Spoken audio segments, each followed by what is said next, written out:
نہ ہی ان کے نظریات ملتے ہیں. تیسری جماعت ایک ہے جس کو ہم پارلیمانی بے روزگار جماعت بھی کہتے ہیں، خاص جہاں تک قومی اسمبلی کا تعلق ہے، تو وہ بھی ان کے ساتھ ملے ہوئے ہیں، اور ان کا تمام تر فوکس صرف عمران خان پہ ہے اور سلیکٹرز پہ ہے. بار بار وہ سلیکٹر، اور جن لوگوں کو وہ کہتے ہیں کہ انہوں نے ان کو سلیکٹ کیا ہوا ہے، انہی کی سلیکٹ کی ہوئی پارلیمان چھوڑنے کو وہ تیار نہیں ہیں. تو یہ ایک ایسا ایشو ہے اس میں سے جس پہ ہم اگر کہیں اس کو دو حصوں میں تقسیم کریں کہ ایک منافقت کا دورہ ہے، اور دوسرا ان لوگوں کو شاید احساس نہیں ہے کہ جب یہ شخصیات کی جنگ میں جا رہے ہیں، انہوں نے ایک ہی شخص یعنی عمران خان کو نشانے پہ رکھا ہوا ہے، اس میں یہ ملک کا کتنا نقصان کر رہے ہیں. وہ کہتے ہیں کہ عقل جو ہے وہ بادام کھانے سے نہیں ٹھوکر کھانے سے آتی ہے. یہاں پہ تو لوگ ٹھوکریں بھی بہت کھا چکے لیکن عقل نہیں آتی. جو خاص طور پر پاکستان پیپلز پارٹی، دیکھیں ان کی جو سولو پالیٹکس ہے نا، وہ ہٹ کے اس کے علاوہ میں بات کر رہا ہوں. مسلم لیگ نون اور پیپلز پارٹی، ان کا ٹریک ریکارڈ ہے، آپ نے بھی دیکھا ہے، میں نے خود، ہم نے آن گراؤنڈ ان کو کور کیا. بوربن معاہدہ نہیں دیکھا ہم نے چارٹر آف ڈیموکریسی نہیں دیکھا. اس کے بعد یہ فائلیں اٹھا کے بلیک کوٹ پہن کے سپریم کورٹ میں ایک دوسرے کے خلاف چلے جاتے تھے. یہ جماعتیں جو ہیں ان کی یعنی کہ جب وہ کہتے ہیں، جب ابھی کچھ عرصہ پہلے آپ کو یاد ہوگا کہ ایک دوسرے کے خون کے اوپر باتیں کر رہے تھے کہ کس کا خون کیسا ہے، کس کے خون میں آمریت رچی بسی ہے، کس کا خون اچھا ہے، کس کا خون گندا ہے، جو اس قسم کی باتیں کرتے ہیں. اور یہ تو اپوزیشن میں رہتے ہوئے میں بتا رہا ہوں، یہ پی ڈی ایم والے معاملات، اس میں کس قسم کی لڑائی تھی، اور پھر یہ سب اچھا کی رپورٹ دینا. آئی ڈونٹ تھنک یہ ان جماعتوں کو، لوگ جو ہیں وہ ظاہر ہے کہ ایک پورا ایک فیئر سیٹ کریٹ ہوا ہے، وہ اس سارے معاملے کو دیکھتے ہیں اپارٹ فرام دیئر اون جو سولو اپنی اپنی پالیٹکس کرتے ہیں. ان کا جو اشتراک ہے وہ کسی بھی صورت آئی ڈونٹ تھنک کہ وہ دیٹ میکس اینی سینس. جب یہ موقع ملے گا، ان سے زیادہ بدترین دشمنی، ان سے زیادہ لڑائی آپ کو نہیں، یعنی کہ پوری سب یہ اسٹیبلشڈ فیکٹ ہے، لوگوں کو معلوم ہے، ایکسپیرینس کر چکے ہیں. بھول جائیں، شارٹ میموریز ہوتی ہیں ہماری، وہ اور بات ہے. دل میں ان کی قدورتیں اتنی گہری ہیں کہ وہ غالباً کبھی بھی نہیں مٹ سکیں. کہتے ہیں شہباز شریف صاحب کے اب ہمارے دل مل گئے ہیں. شہباز شریف صاحب جو ہیں وہ دل ملانے کے چکر میں اپنے پارٹی میں لڑائی کروا بیٹھے ہیں. وہ مظہر عباس کا میں دیکھ رہا تھا، مظہر عباس صاحب کا ٹویٹ جو ہے، اور اس کے بعد پھر جو شہر اقتدار میں بڑے جن کو علم ہے کہ کس قسم کی ڈیولپمنٹس چل رہی ہیں اقتدار کی راہداریوں میں، اور ان راہداریوں میں جہاں پر لوگ اقتدار میں آنے کے چکر میں مصروف ہیں، کہ مسلم لیگ نواز کے اندر بھی اس حوالے سے بہت زیادہ ریزنٹمنٹ ہے، پھوٹ پڑی گئی. شاید خاقان عباسی بہت ناراض ہیں اس سارے معاملے پر کہ یہ پیپلز پارٹی کا ٹریک ریکارڈ جو ہے وہ بڑا ڈوبیس ہے اس سارے معاملے میں. وہ ٹرسٹ کرنے کے لیے تیار نہیں ہے. بنیادی طور پہ جو نواز اور شہباز کی لڑائی ہے اقتدار کے لیے، وہ اندرونی طور پہ جاری ہے. وہ کیمپ اپنی اپنی جگہ پہ ڈٹے ہوئے ہیں.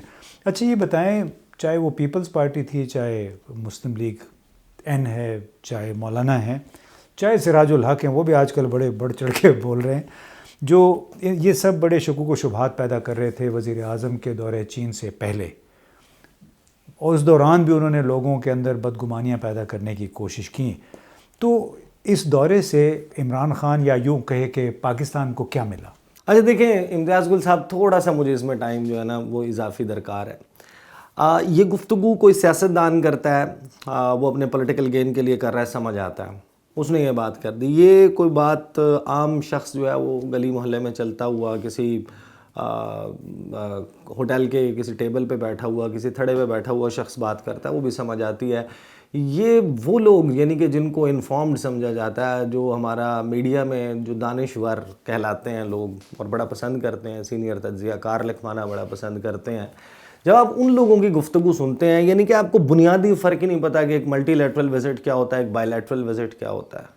آپ کو یہی نہیں معلوم کہ ان کے پروٹوکالز کتنے ڈیفرنٹ ہوتے ہیں، ون آن ون میٹنگ کیا ہوتی ہے، پل اسائڈ کیا ہوتی ہے. آپ کو یہی نہیں معلوم کہ جو ڈیلیگیشن لیول ٹاکس ہوتی ہیں اس میں کیا فارمیٹ جو ہے اس کو فالو کرنا پڑتا ہے. Even one on one meeting میں جب دو صدور یا وزرائے اعظم یا ایک وزیر اعظم اور ایک صدر کی ملاقات ہوتی ہے اور وہ ایک دوسرے کی لینگویج نہیں جانتے، تو پھر انٹرپریٹر کا کیا رول ہوتا ہے، کون آ سکتا ہے کون نہیں آ سکتا.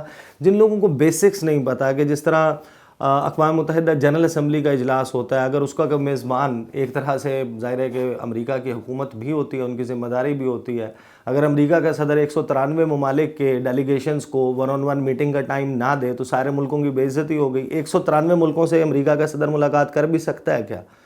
یہ یعنی کہ اٹ ڈزنٹ میک سینس. اسی طریقے سے جب آپ کا ایک ونٹر اولمپکس کا ایونٹ ہو رہا ہے جہاں پر 30-32 ممالک کے صدور وزرائے اعظم ان کے رائل فیملی کے لوگ آئے ہوئے ہیں, تو آپ یہ ایکسپیکٹ کرتے ہیں کہ وہاں پر تمام معاملات یعنی کہ صدر جو ہے وہ چین کا وہ پاکستان کے وزیر اعظم کو ریسیو کرنے آتا ہے, کس کو ریسیو کرنے جاتا ہے, وہاں پر کرونا وائرس کی جو صورتحال چل رہی ہے. تو یہ ایک ملٹی لیٹرل ایونٹ تھا, یہ بائی لیٹرل وزٹ تھا ہی نہیں. بائی لیٹرل وزٹ ڈفرینٹ ہوتا ہے. پاکستان اگر جس طریقے سے OIC کا اجلاس کروانے جا رہا ہے, کونسل آف فارن منسٹرز, اور تقریباً 57 ممالک کے ڈیلیگیشنز نے آنا ہے, تو کیا 57 لوگوں کو ریسیو کرنے کے لیے 57 ممالک کے اگر وزرائے خارجہ خود پارٹیسپیٹ کرنے آتے ہیں, ویسے تو 57 کبھی بھی نہیں آ سکتے, ظاہر ہے کہ ایک کسی نہ کسی کی کو مصروفیت چل رہی ہوتی ہے, لیکن ایک بڑی 2-3 درجن وزرائے خارجہ آئیں گے, تو ہمارے وزیر خارجہ کیا ایئرپورٹ پہ کھڑے ہو جائیں گے کہ یہ اگلے 2 دن تک جب تک آتے رہیں گے میں ایئرپورٹ پہ کھڑا رہوں؟ یہ ڈزنٹ میک سینس. اس کے بعد پھر جب وہ ملاقاتوں کی بات ہے, کسی نے اٹھا کے پڑھا ہے کہ وہ 33 نکات کا جو 33 پوائنٹ کا اعلامیہ جوائنٹ کمیونیکے, ایک جوائنٹ سٹیٹمنٹ پاکستان اور چین کی طرف سے آیا ہے, اس کو ذرا پڑھ کے تو دیکھیں کہ اس میں کوئی ایک ایسا موضوع نہیں ہے پاکستان اور چین کے تعلقات کے, ان کے جوائنٹ پروجیکٹس کے حوالے سے جس کا اس میں تذکرہ نہیں ہو. اور بہت لوگ مس کر گئے. امتیاز صاحب آپ تو بہت زیادہ کلوزلی افغانستان والے معاملے کو فالو کرتے ہیں, آپ نے اپنی ویڈیو میں چیزیں مینشن بھی کی, میں نے دیکھا بہت سارے لوگوں نے اس پہ بات ہی نہیں کی.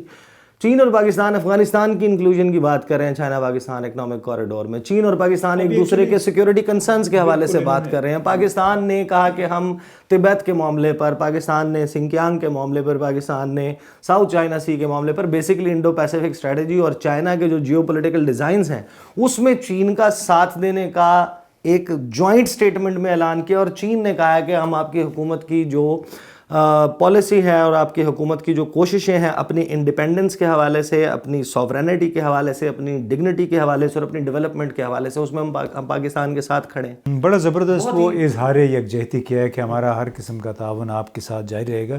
تو یہ بتائیں کہ اب تو دورہ روس کی بھی دعوت مل گئی ہے, تو کیا ہم یہ سمجھیں کہ پاکستان موجودہ جیو پولیٹیکل حالات جو دنیا میں دیکھ رہے ہیں, جس طرح کیمپ بن گئے ہیں, ایک طرف امریکہ بھارت کو اس علاقے کا پولیس مین بنا کے اس کے ذریعے اپنے مقاصد حاصل کرنا چاہتا ہے, اور دوسری طرف روس اور چین بڑی سرگرمی سے, اور ونٹر اولمپکس جس انداز میں ہو رہے ہیں وہ ایک بہت شاندار مظاہرہ ہوا ہے وہاں پہ, تو کیا اس تمام تناظر میں پاکستان سیاسی جغرافیائی طور پہ دوبارہ ریلیونٹ ہو گیا ہے؟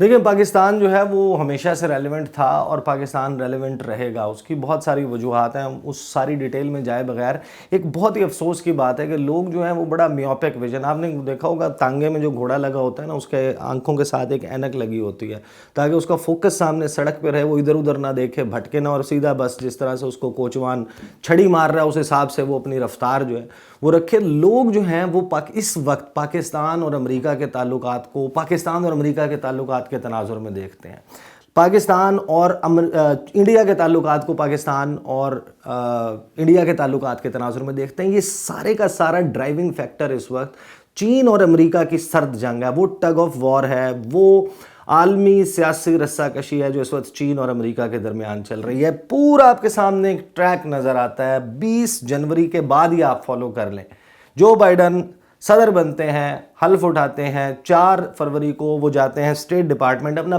پہلی تقریر کرتے ہیں, اپنی فارن پالیسی لے آؤٹ سامنے رکھتے ہیں پوری دنیا کے. وہ کہتے ہیں کہ چین ہمارا سب سے سیریس کمپیٹیٹر ہے, ہم اپنی پرانی جو لڑائیاں چل رہی تھیں ان کو چھوڑ کر ہم اپنا فوکس, اپنا تمام کی تمام توجہ اب رکھیں گے چین کو کمپیٹ کرنے میں, اور چین کے خلاف اپنے اتحاد جو اپنے الائنسز ہیں ان کو ریپیئر کریں گے. چین کو ہم نے ٹف ٹائم دینا ہے. وہ اس دوران جو بیلٹ اینڈ روڈ انیشیٹو ہے چین کا, اس کے خلاف B3W انیشیٹو لانچ کرتے ہیں. وہ آکس الائنس بناتے ہیں جو آسٹریلیا, UK اور امریکہ کا ہے. ان کو وہ نیوکلیئر پاورڈ سب مرینز نان نیوکلیئر اسٹیٹ کو دینے کے لیے راضی ہو جاتے ہیں. وہ سمٹ فار ڈیموکریسی کرواتے ہیں. وہ آسیان کو وو کر رہے ہیں کہ آسیان کسی طریقے سے چین سے ہٹ کر ہمارے ساتھ شامل ہو جائے. جو اس وقت لڑائی چل رہی ہے چین کے ساتھ, جس ملک کا تعلق ہے یا جو چین کے اسفیئر آف انفلوئنس میں نظر آتا ہے, امریکہ اس کے ساتھ دوستی کرنے کا یعنی کہ